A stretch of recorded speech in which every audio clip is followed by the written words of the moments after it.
In the eastern part of England, in East Anglia, there's a big swath of land that's incredibly flat. We're talking pancake flat. This area is known as the Fens, a wetland that was drained in the 17th century to make it suitable for farming. Workers cut a series of drainage channels running through northern Cambridgeshire and western Norfolk. The terrain is so flat, it's said that if you climb the tower of Ely Cathedral on a clear day, you can make out the silhouette of Peterborough Cathedral some 30 miles or almost 50 kilometers to the northwest, and vice versa. And that's where a man named Samuel Birley Rowbotham comes in. Rowbotham was a 19th century inventor. He told people he was a doctor, too. He adopted the pseudonym Parallax. Rowbotham believed that the Earth was flat. In 1864, he published a book called Zetetic Astronomy, The Earth Not a Globe. In it, he explained what he thought the universe was really like. He imagined that the Earth was actually disc-shaped, with the North Pole at the center. He reasoned that the Sun was about 400 miles from London. The stars, he thought, were no more than 1,000 miles away.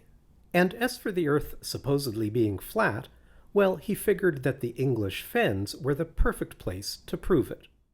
And what better place to test the shape of the Earth's surface than here at the Old Bedford River, which is actually a canal running straight as an arrow through the Fens of East Anglia. Behind me you can see all the way to the railway bridge, 5 kilometers to the north, and if the railway bridge wasn't there, you could see another 5 kilometers further north to the bridge at the town of Welney. If the world were actually round, Rowbotham argued, its curvature should be plain enough to keen-eyed observers positioned along the length of the canal. Now, it's one thing to believe the world is flat, it's something else to convince the scientific establishment. One of Rowbotham's followers, a man named John Hampden, thought it would be a good strategic move to find a reputable scientist that he could drag into the debate. That man ended up being Alfred Russel Wallace.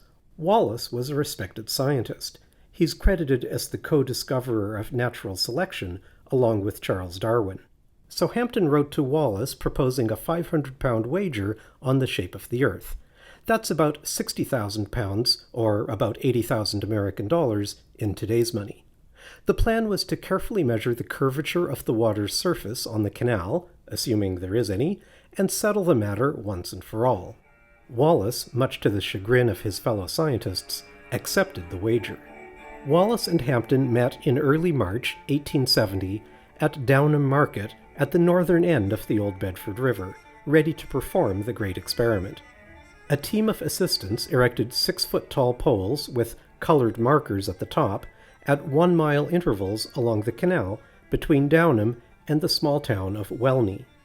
If the Earth really was curved, the middle markers ought to be raised relative to the end markers by several feet.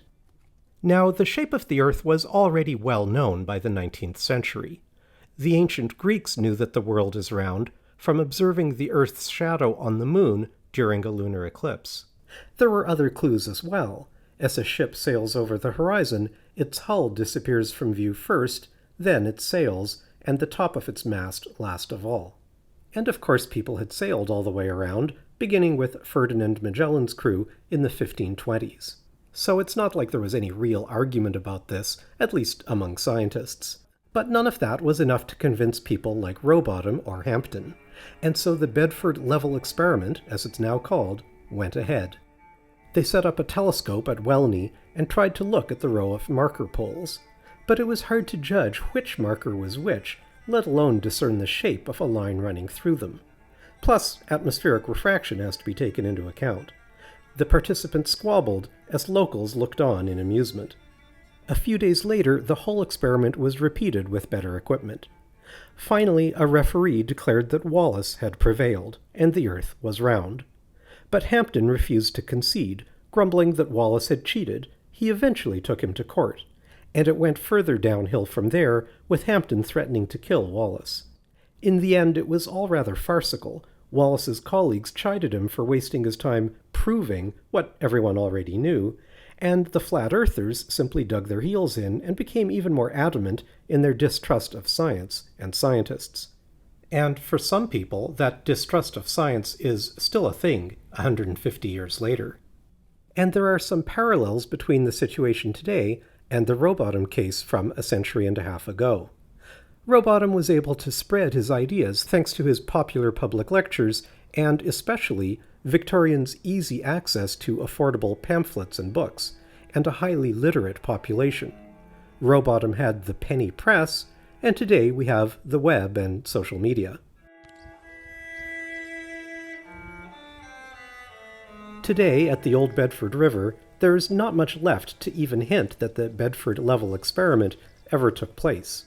In Welney, the local pub has a series of historic photos on its walls commemorating the town's connection to the world of speed skating, a sport that was very popular in the Fens, especially in the 19th century. There's no mention of Samuel Rowbotham or the shape of the earth.